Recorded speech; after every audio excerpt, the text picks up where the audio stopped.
Welcome back to the class, everyone. Today we are going to be talking about roster building, more specifically 5 universal free-to-play tips. These are 5 rules that I've kind of been living by for quite a few years now. I've actually had a lot of questions about these, and this video is supposed to be a culmination of all of those practices wrapped into one to show you kind of how you can build your roster. And this is actually super applicable right now because there are a lot of things going on, a lot of characters, a lot of journey guide, a lot of different things being added into the game where I've been asked, not just in general, how do you build a roster, but what are you doing right now, Calvin? What are you aiming to go after? And to give kind of a more practical idea of what I'm talking about, let's go ahead and pull up my roster. So in general, I guess let's show credentials here. I have a pretty developed roster for being 100% free to play. I mean by 100% free to play, no monetization has ever touched my account. I've been playing for about 5 years now. We're approaching that. So we've been able to build a lot. I think there are actually people who have done better.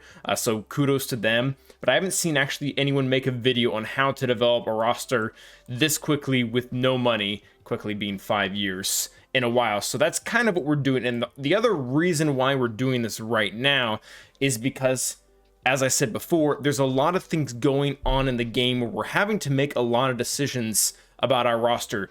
And these 5 things here really represent what 5 things most players are going to have to go through. And these characters will change and these goalposts will change, of course, but what they represent. So Rey, what does she represent? For me, she represents an old galactic legend. Not necessarily Java, but just one that I haven't gone after yet. One that still I've always wanted. She's very, very good, but I have not exactly been within my grasp for a while. Grand Inquisitor represents just a basic legendary that's not nearly as good as a galactic legend, but might be okay in some other circumstances. Other examples of this would be the Jedi Knight Luke, Star Killer, or maybe even one of the Conquest characters. Another one is going to be Swordy, a character that bolsters a previous team that I don't necessarily have built, but comes in and is kind of not a legendary, not a galactic legend, but just a solid beeline team that I might have the resources for. She's an option of something we could go over right now. Raditz doesn't really represent himself, but he represents his capital ship, which is going to be very, very game-changing. It's going to be coming here soon. And Iden represents a team that I should really go back and build more. Another B team kind of like Swordy, but a team that I already kind of have going, but isn't quite there. Like they can work in some situations. We've used them a lot actually in 5v5 to beat Mon Mothma teams. That's really what they're limited to. They don't beat Mon Mothma in 3s. They don't beat CLS. They don't beat a lot of the Han Chewie combos that we see in 3s. Very, very limited. And these are all things that I can be working towards. And what I'm going to be presenting today with the 5 rules is how I've decided what I'm doing and what that is going to look like, not only with these 5 characters or these 5 things, but also the 5 things that are going to be coming in the future. So that being said, let's go ahead and dig right into those. First off, stay on target. This is huge. This primarily means one thing. It means a few things, but it primarily means one thing. Do not divert to another project while you're already working on one. And this is something that was very tempting that was going to happen as soon as Profundity dropped. Everybody had something they were working on. Most people aren't hoarding nowadays. There's really no benefit to that with how GAC matchmaking works now. So most people are constantly working at it. But the Profundity dropped, and depending on where you're working on, it might not be the best time to change. In fact, I'm not. I know the Profundity is going to be very good. I know it's going to be very game-changing, but at the end of the day, this is a game with limited resources, assuming you're not spending, and you're going to be limited to what you can do. And I am already working really, really hard on getting my Rey up and going. This is pretty much exactly where I was when Profundity dropped. This would be so catastrophically unwise for me to have invested this far into some characters that really are not good. Poe Dameron looking at you, Resistance Pilot, and to be like, you know what? I'm just gonna completely junk this, not do Rey, and I'm gonna start pushing for Raditz, even though that's gonna take me 3 or 4 months on its own. You want to stay on target, and there are a few exceptions for going off target, and I think you really need to follow 3 rules. Number 1, have you invested a lot? In my case, I have invested a ton in going after Rey that I really can't go for Profundity, or I can't go for Jabba or whatever else it is. Number 2, can you get the new thing quicker? I know I saw a lot of people doing this, and I think it was wise with the Grand Inquisitor and Star Killer. They wanted Grand Inquisitor. They thought it was going to be great. Results came in. He was pretty lackluster. I know there's some situations where he can be still pretty good, but a lot of people looked at it and like, okay, so I haven't invested a lot in this, and I'm just about as far away shard-wise for Star Killer, and I know he's a better value, I'm going to go for him. So those are the 3 rules. Have you already invested? Can you get it in the same amount of time or less? And are you certain it's a better value? So that's those kind of the 3 things to follow when you're looking at maybe diverting from an option. But other than that, really comes back to the first rule of stay on target. Second rule for roster building, 1 gear at a time. What do I mean by this?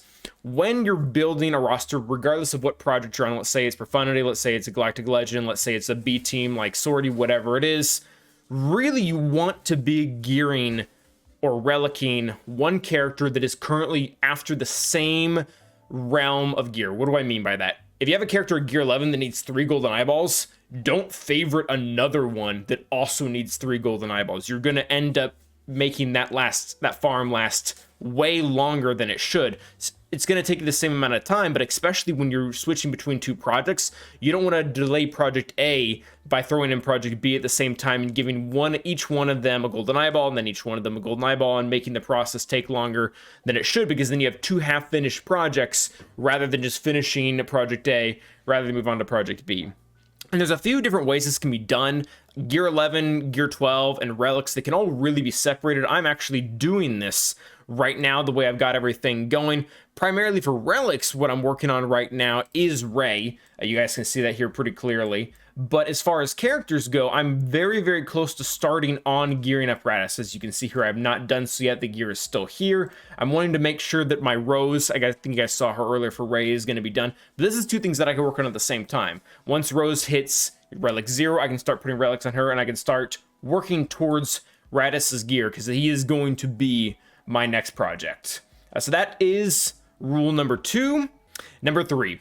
Aim high first. This one's going to be a little bit hard to get our heads around because it's so challenging to do this. And what I'm not saying here is that you only need to be farming Galactic Legends. B teams always come second. That's not the case. But really, with your relic levels, if you're wanting to be competitive, they need to go to Galactic Legend requirements first. I have very, very few characters outside of Galactic Legends that actually have an R8. I have 1 total that has an R9. Again, we are in a game with limited resources, and you really have to pick and choose what's going to be more worth it. And that's why Galactic Legends and the 2 capital ships that are currently in game, Executor and Profundity, they also meet that criteria. If we want to make a huge scale of like within that, which one's better, that's probably an entirely different video. But really, those 2 things should be taking priority. And you can obviously go ahead and work on some other projects in between, but especially if you end up being stuck on these really high relic levels. What do I mean by that? Let's say if you're going after Lord Vader right now, and Lord Vader has a ton of relic 8s, and honestly, they're really just kind of annoying, and you're looking at another team that you have, let's say Mandalorians, and you're like, you know what? It would be really beneficial to have an entire team of relic 3 Mandalorians, and that would help me immensely. And that's something you can do while you're stuck waiting on I'm trying to remember the name. They look like cucumbers. The relic 8 piece that you need to be able to take a character to relic 8. It's escaped my mind right now. When you're waiting on that, you can go ahead and take up your Maul team, which would be, more of a B team, all the way to relic 3, and you don't really have that much of a mismatch between resources. That's something that you can do. But at the end of the day, you're really high relic levels, and there are exceptions to this. There are other characters that need high relics, but really you want to use them sparingly. I mean, my roster is a pretty good example. Ignore CLS, he does not fit that criteria at all. But you'll see here that most of my high relic characters are Rex. Gas is a Rex, Darth Vader's a Rex. JTR, I think really... Yeah, I think almost every single one of these. So Bam is an exception. He's very important for the Executor fleet. Wampa is obviously an exception. So you can make exceptions, but the vast majority of these are going to end up being Galactic Legend requirements. I think specifically attackers and tanks, it's really nice to put high relics on, but you can't try to not splurge as much as you can and really try to aim high when applicable. That is rule number 3. Rule number 4, spread refreshes evenly. This is something a little bit more practical. In the game you have a ton of different types of refreshes that are going to affect what you were able to do. I'm going to go ahead and show them here right now. We're going to ignore Conquest. Let's pretend that doesn't exist for the sake of this video. But we have Fleet, we have Mod, Cantina, and Regular Energy. I'm in Kyber 1. I'm able to have a crystal income that allows us to do 3 refreshes of these every single day, and even double that during double drops. Most players are not going to be in that type of scenario, but what do you need to do to be able to grow your roster evenly? If you can only afford 1 of each of these, do 1 of each of these. If you can only afford 2 each of these, do two of each of these. What I have seen a lot, and again, everybody should play the account the way they want, but if you're wanting to make the best competitive account, you can't just pour 3 into normal energy, 3 into Cantina, 3 into fleet energy, and 0 into mods. You're gonna end up getting, sure, the better character, but then you're just gonna end up facing a player who kind of went the long way around, invested in mods, and those is gonna be way faster, and you're gonna lose the mirror every time. The clearest example of that is probably Starkiller. Starkiller is starting to become a mid-level team that a lot of people are getting, and if you get the team going, and your Marjade only has plus 10 speed mods on her, she's going to get destroyed by anyone else who has the same comp. And there are, again, very different levels of that, but really you want to have these spread as evenly as possible. And there might be times to shift this just slightly. Let's say you're not working on relics in the very beginning. You could probably hold off on some Cantina to a certain extent. Maybe if you're able to do 2 across and then Cantina only gets the 1, but you still have a lot of characters to work on anyways. So that is going to be tip number 4, spread refreshes as evenly as possible. And last one, rush rarely and sparingly. So what do I mean by rush?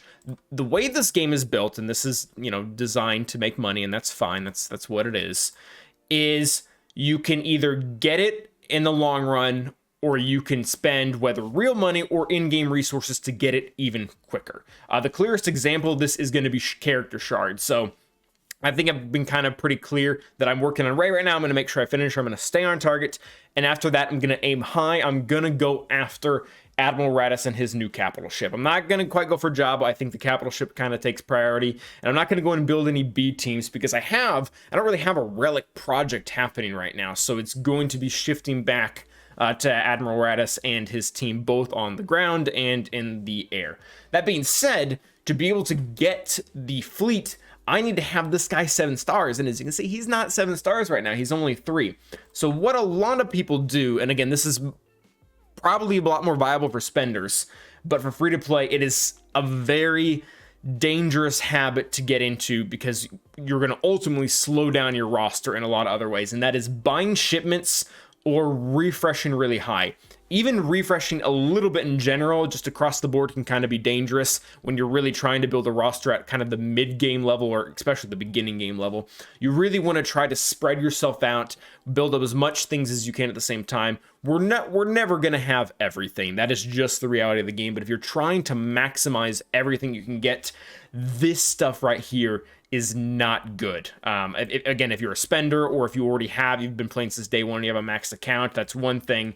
But this is something that will dramatically slow down your progress, unless it's something that you really, really need. It just happens. Let's say you're a huge Rogue One fan and you had every other thing boosted out of relics, and this is the last thing that matters, and the event's coming right up. Then there's, again, another opportunity to be able to do this. But as a general practice, really need to try to time things so that they happen at the same time. So I'm going to be building up the relic levels on the Radis, and I'm refreshing this once right now.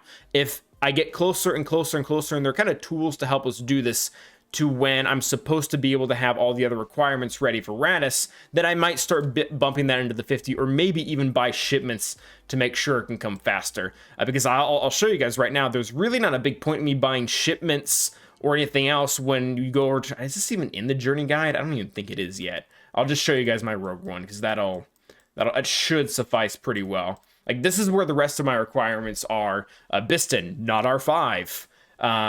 Jin, not relics. Cassian, definitely not relic 8. So I'm not really close on these other margins, so it doesn't make sense to rush here. So that again brings us back to our 5th and final rule: rush rarely and rush sparingly.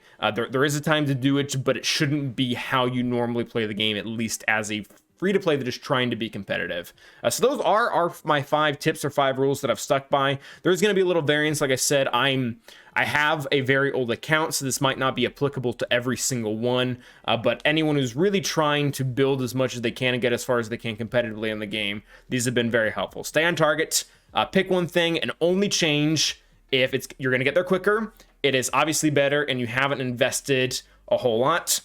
One gear at a time. Feel free to have multiple characters in your favorites that you're gearing up, but just make sure they don't need the exact same thing. Have one at relics, have one at gear 10, have one at gear 12, spread it out. Aim high first. GLs and Capitals should take priority. You want to work in your B teams or other things like that in between those when the resources become more abundant. Spread refreshes evenly across the board between the 4 main types. If you can only do one on all of them, do one on all of them. You can do 2, do 2, do 3, do 3. I don't go higher than 3. I didn't mention that. Probably should have. And rush rarely and sparingly. There are occasions to do this. The last time I rushed a farm was Bo-Katan. She just happened to be the last piece I needed for JMK. And it was, I mean, it was a really, really big deal. And that was the only thing I needed. And I could either wait a month or 2 slow farming while everything else sat there ready with my, relic 5 kill or whatever, or I could just splurge on the crystals. But as a general rule, we need to avoid that. So that is going to be the end of the video. Let me know what you guys agree with, what you guys disagree with, what your experience has been. Remember to like and subscribe, and as always, stay awesome.